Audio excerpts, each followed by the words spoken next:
ओम शांति। मीठे बच्चे, पावन बनने के लिए अपने स्वधर्म में रहो और अशरीरी बन एक बाप को याद करो। प्रश्न, किस विधि से नए स्टूडेंट्स पर ज्ञान का रंग लग सकता है? उत्तर, उन्हें पहले 7 रोज की भट्ठी में बिठाओ। कायदा है, जब कोई भी आता है तो उनसे फॉर्म भराओ। पहले 7 रोज भट्ठी में पड़े तब पूरा रंग लगे। तुम भ्रमरियाँ ज्ञान की भूं भूं कर आप समान बनाती हो। तुम जानती हो अभी देवता धर्म की सैपलिंग लग रही है। जो इस घराने की आत्माएं होंगी वह महारोगी से निरोगी बनने के पुरुषार्थ में लग जाएंगी। गीत। महफिल में जल उठी समा परवानों के लिए। ओम शांति।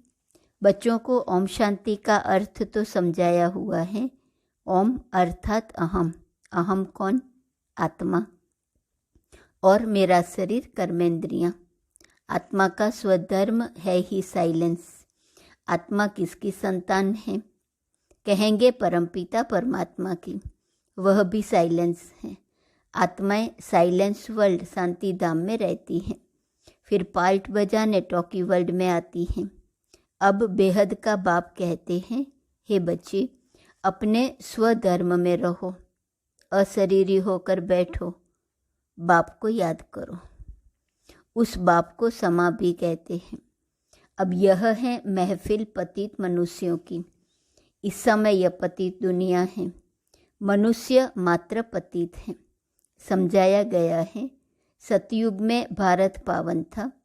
गृहस्थ धर्म कहा जाता है, जिसको सुखधाम कहते हैं। भारत पावन था, अभी पतित है, दुखधाम है।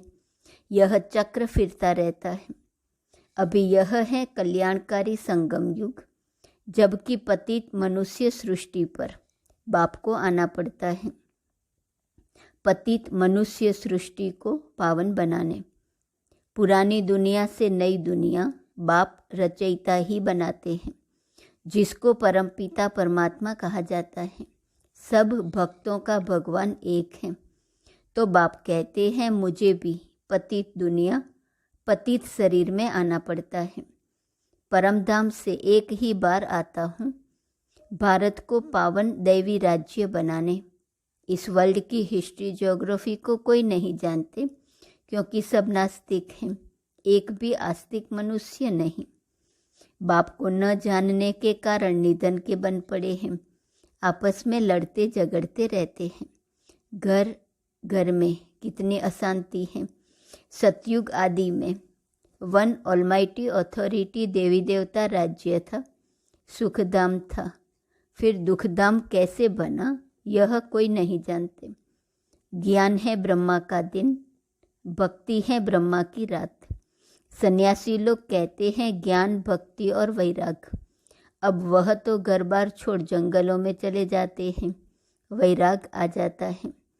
वह है रजोगुणी सन्यास। यह है सतो प्रधान सन्यास। इस पाप आत्माओं की दुनिया में एक भी पुण्य आत्मा नहीं। तो यह खेल सारा भारत पर है। भारत सोने की चिड़िया था। भारत में सोना और हीरे बहुत अथाह थे। सोने के महल बनते थे और हीरे जवाहरों की जड़त होती थी। अभी तो भारत कौड़ी जैसा बना हुआ है, फिर उनको हीरे जैसा बाप ही बनाते हैं। तुम जानते हो हम मनुष्य से देवता बन रहे हैं। अभी वह बाप पतितों की महफिल में आए हैं। मनुष्य समझते हैं पतित पावनी गंगा है, स्नान करने जाते हैं। फिर भी कोई पापात्मा से पुण्यात्मा नहीं बनते। फिर साल बाय साल जाकर गंगा स्नान करते हैं। इस समय कोई भी पावन नहीं है। जब तक पावन बनाने वाला बाप न आए, तब तक पावन बन न सके। पावन बनाते हैं गीता का भगवान। वह भगवान तो सभी आत्माओं का बाप एक ही है। ऐसे नहीं कि सब भक्त भगवान हैं, वह सर्वव्यापी भगवान है। यह तो भगवान की ग्लानि करते हैं। इसलिए यदा यदा ही धर्मस्य ग्लानि यह भारत के लिए ही गाया हुआ है। जो बाप आकर भारत को हीरे जैसा बनाते हैं, उनकी कितनी निंदा करते हैं। ऋषि मुनि फिर कहते आए, रचता और रचना बेअंत है अथवा नेति नेति है, हम नहीं जानते। और आजकल के मनुष्य फिर कह देते सर्वव्यापी हैं। बाप कहते हैं, ऐसे जब बन जाते हैं तब मैं आकर पाप आत्मा से पुण्य आत्मा देवता बनाता हूँ। सबका सदगति दाता है ही एक, वही आकर पतित से पावन बनाए लायक बनाते हैं। बच्चों को वर्षा देते हैं। लौकिक बाप से मिला है अल्पकाल का वर्षा। बेहद का बाप कहते हैं, मैं तुमको 21 जन्मों के लिए वर्षा देता हूँ, पवित्रता, शांति और सुख का, जो लौकिक बाप दे न सके। वह बाप भी हैं, शिक्षक भी हैं, ज्ञान का सागर भी हैं। बाप की महिमा बड़ी ऊंच है। मनुष्य सृष्टि का बीज रूप भी है। यह मनुष्य सृष्टि का वैरायटी धर्मों का जाड़ है। आदि सनातन देवी देवता धर्म है सतयुग का, उनसे फिर और धर्म इमर्ज होते हैं। अभी तुम ब्राह्मण धर्म के बने हो, इनसे पहले शूद्र धर्म के थे। अभी ब्राह्मण से फिर सो देवता, फिर सो क्षत्रिय बनेंगे। ये 84 का चक्र लगाना पड़ता है। सतयुग में भी पहले पहले तुम आएंगे। गाया भी जाता है, आत्मा परमात्मा अलग रहे बहुकाल। गीत में भी सुना, चारों तरफ लगाए फेरे, फिर भी हरदम दूर रहे, अर्थात बाप से मिल न सके। अभी है रावण राज्य, राम राज्य है डीटी राज्य। मनुष्य तो समझते हैं स्वर्ग नर्क यहाँ ही है, परंतु ऐसे हो नहीं सकता। मनुष्य मरता है तो कहते हैं स्वर्गवासी हुआ, तो जरूर नर्क में था, तो जरूर पुनर्जन्म नर्क में ही लेना पड़े। मनुष्यों की तो अनेक मतें हैं, एक न मिले दूसरे से। अनेक प्रकार की द्वैत मतें हैं। आधा कल्प भारत में होती है दैवी मत, अब है आसुरी मत। भारतवासी जिस भगवान को याद करते हैं, उस पारलौकिक बाप को तो जानना चाहिए न। अभी भारत कौड़ी मिसल है, उनको हीरे जैसा बनाना है। गांधी अथवा नेहरू भी चाहते थे भारत में वर्ल्ड ऑलमाइटी अथॉरिटी राम राज्य हो। समझते हैं कोई समय भारत में था, अभी नहीं है, इसलिए राम राज्य की कोशिश करते हैं। परंतु यह कोई मनुष्य के हाथ में नहीं है। तुम हो ब्राह्मण, प्रजापिता ब्रह्मा की संतान। निराकार आत्माएं हैं परमपिता परमात्मा की संतान। वर्षा है ब्रह्मा कुमार कुमारियों को। ब्रह्मा को भी वर्षा शिव बाबा से मिलता है। यह भी भाई हो गया। बच्चे सब भाई भाई हैं तो जरूर एक बाप है सब आत्माओं का। अभी तुम ब्रह्मा के मुख वंशावली ब्राह्मण आपस में भाई बहन ठहरे। तुमको वर्षा मिलता है दादे से। दादे के वर्षे पर सभी आत्माओं का हक है, चाहे स्त्री चाहे पुरुष के चोले में हो। लौकिक दादे का वर्षा सिर्फ बच्चों को मिलता है। यह तो बेहद का बाप है न। भारतवासियों को सतयुग त्रेता में बेहद के बाप से 21 पीढ़ी का बहुत सुख मिला हुआ है।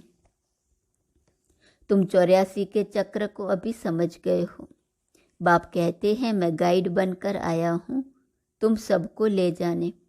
तुम ही पहले पहले आए थे, अभी लास्ट में भी तुम हो। फिर पहले पहले तुम ही मनुष्य से देवता बनने वाले हो। देवी देवता धर्म वाले ही 84 जन्म लेते हैं।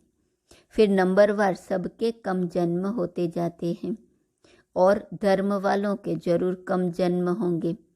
अभी वह आदि सनातन देवी देवता धर्म नहीं है, फिर से स्थापन हो रहा है। तुम जानते हो इब्राहिम फिर कब आएगा, क्राइस्ट कितने समय बाद आएगा। यह वर्ल्ड की हिस्ट्री ज्योग्राफी मनुष्य ही तो जानेंगे न। बाप समझाते हैं जब सभी पापात्मा बन जाते हैं तब मैं आकर पुण्य आत्मा बनाता हूँ। जो कल्प पहले बने थे उनका सैपलिंग लगा रहा हूँ। सतयुग में था ही एक धर्म, अभी तो कलयुग में अनेक धर्म हैं। पतित आत्माओं की महफिल है। बाप आते हैं सबको पावन बनाने, सदगति देने वाला वही एक है। माया रावण दुर्गति करती है, इसलिए देवताओं के आगे जाकर कहते हैं, गाते हैं, मैं निर्गुण हारे में कोई गुण नाही। बाप आकर पतित से पावन बनाए, दैवी गुणों वाला बनाते हैं। अभी तुम दैवी गुण धारण करते जाते हो, फिर भारत में दैवी राज्य बन जाएगा। अभी यह दुनिया बदल रही है। तुम हो बेहद के सन्यासी, उन्हों का है हद का वैराग, यह है बेहद का वैराग। तुम सारी पुरानी सृष्टि को भूल अपने बाप को याद कर वर्षा लेते हो।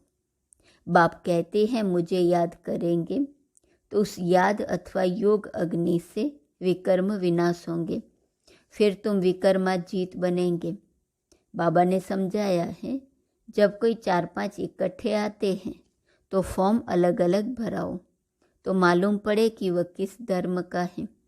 अनेक धर्म अनेक मतें हैं न। देवी देवता धर्म वालों को ही तीर लगेगा। कराची में हमेशा अलग अलग समझाते थे। फॉर्म भराने का कायदा भी जरूरी है। 7 रोज भट्ठी में पड़ना पड़े क्योंकि महारोगी बन पड़े हैं। भ्रमरी का मिसाल, तुम बच्चे भ्रमरियाँ हो, भूं भूं कर आप समान बनाना पड़ता है। देवता धर्म वालों की ही सैपलिंग लगेंगी। बच्चों को युक्तियाँ भी सीखनी है। बोलो 7 रोज जब समझो तब मुलाकात हो सकेंगी और तुम पर रंग भी तब लगेगा। तुम सभी ब्रह्मा कुमार कुमारियाँ हो। मनुष्य इतना भी नहीं पूछते इतने ब्रह्मा कुमार कुमारियाँ क्या हैं, कौन हैं। अरे प्रजापिता ब्रह्मा की संतान तो जरूर ब्रह्मा कुमार कुमारियाँ कहेंगे न। क्रिमिनल असॉल्ट हो न सके। यह है राजयोग, गॉड फादरली यूनिवर्सिटी। भगवान उवाच, मैं तुमको राजाओं का राजा बनाता हूँ। अच्छा, मीठे मीठे सिकिलदे बच्चों प्रति माता पिता बाप दादा का याद, प्यार और गुड मॉर्निंग। रूहानी बाप की रूहानी बच्चों को नमस्ते। रूहानी बच्चों की रूहानी बाप को नमस्ते नमस्ते नमस्ते। धारणा के लिए मुख्य सार। पहली पॉइंट, विकर्माजीत बनने के लिए सारी पुरानी दुनिया से बेहद का वैराग कर, इसे भूल एक बाप की याद में रहना है। दूसरी पॉइंट, भ्रमरी मिसल ज्ञान रंग लगाने की सेवा करनी है। युक्ति से महारोगियों को निरोगी, नास्तिक को आस्तिक बनाना है। वरदान है, सदा साक्षी स्थिति में स्थित रह, निर्लेप अवस्था का अनुभव करने वाले सहज योगी भव। जो देह के संबंध और देह से साक्षी अर्थात न्यारे हैं, वह इस पुरानी दुनिया से भी साक्षी हो जाते हैं। वे संपर्क में आते हुए देखते हुए भी सदा न्यारे और प्यारे रहते हैं। यह स्टेज ही सहज योगी का अनुभव कराती है। इसी को कहते हैं साथ में रहते हुए भी निर्लेप।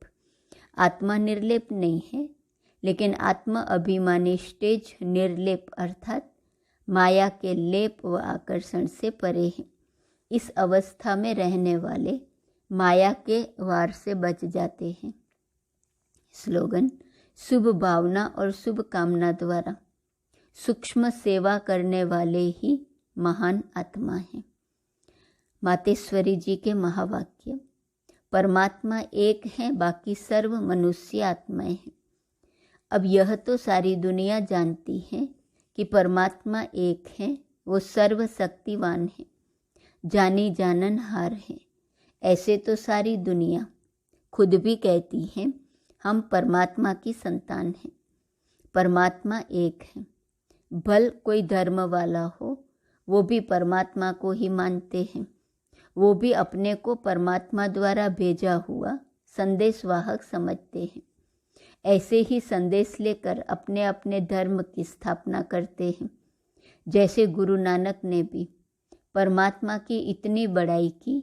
एक ओंकार सतनाम।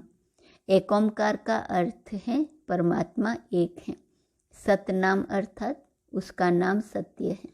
तो गोया परमात्मा नाम रूप वाला भी है, अविनाशी है, अकाल मूर्त भी है, तो फिर कर्ता पुरुष भी है। माना वो खुद अकर्ता होते हुए भी कैसे ब्रह्मा तन द्वारा कर्ता पुरुष भी बनता है। अब यह सारी महिमा एक परमात्मा की है। अब मनुष्य इतना समझते हुए फिर भी कहते हैं ईश्वर सर्वत्र है, अहम आत्मा सो परमात्मा है। अगर सभी परमात्मा ठहरे फिर एक ओंकार, यह महिमा किस परमात्मा की करते हैं? यही सबूत है कि परमात्मा एक है। दूसरा, डायरेक्ट ईश्वरीय ज्ञान से सफलता। यह जो अपने को अविनाशी ज्ञान मिल रहा है वो डायरेक्ट ज्ञान सागर परमात्मा द्वारा मिल रहा है। इस ज्ञान को हम ईश्वरीय ज्ञान कहते हैं क्योंकि इस ज्ञान से मनुष्य आदि मध्य अंत सुख पाते हैं, अर्थात जन्म जन्मांतर दुख के बंधन से छूट जाते हैं, कर्म बंधन में नहीं आते। इसीलिए ही इस ज्ञान को अविनाशी ज्ञान कहा जाता है। अब यह ज्ञान सिर्फ एक ही अविनाशी परमपिता परमात्मा द्वारा हमें प्राप्त होता है क्योंकि वो खुद अविनाशी है। बाकी तो सब मनुष्य आत्माएं जन्म मरण के चक्र में आने वाली है, इसलिए उनसे मिला हुआ ज्ञान हमें कर्म बंधन से छुटकारा देने वाला नहीं है। इस कारण उन्हों के ज्ञान को मिथ्या ज्ञान अथवा विनाशी ज्ञान कहेंगे। लेकिन ये देवताएं सदा अमर हैं क्योंकि इन्होंने अविनाशी परमात्मा द्वारा यह अविनाशी ज्ञान प्राप्त किया है। तो इससे साबित है कि परमात्मा भी एक है तो उसका ज्ञान भी एक है। इस ज्ञान में दो मुख्य बातें बुद्धि में रखनी है। एक तो इसमें विकारी कलयुगी संग दोष से दूर होना है, और दूसरी बात कि मलेच्छ खानपान आदि की परहेज रखनी है। इस परहेज रखने से ही जीवन सफल होती है। अच्छा, ओम शांति। आज का स्वमान, मैं फॉलो फादर हूँ। अव्यक्त इशारे की पॉइंट है 28 जुलाई। सदा रूहानियत में रहकर सेवा करो तो चेहरे पर रुहाब दिखाई देगा। रुहाब में रहने वाले नम्रचित होंगे और निर्माण का कार्य करेंगे। जैसे बाप कितना नम्रचित बनकर आते हैं, ऐसे फॉलो फादर सेवा में आगे बढ़ते वृत्ति, दृष्टि, बोल और चाल में निर्माणता दिखाई दे। इससे ही बाप दादा की व छोटे बड़ों की दुआएं मिलेंगी जो सफलता दिलाएंगी। ओम शांति।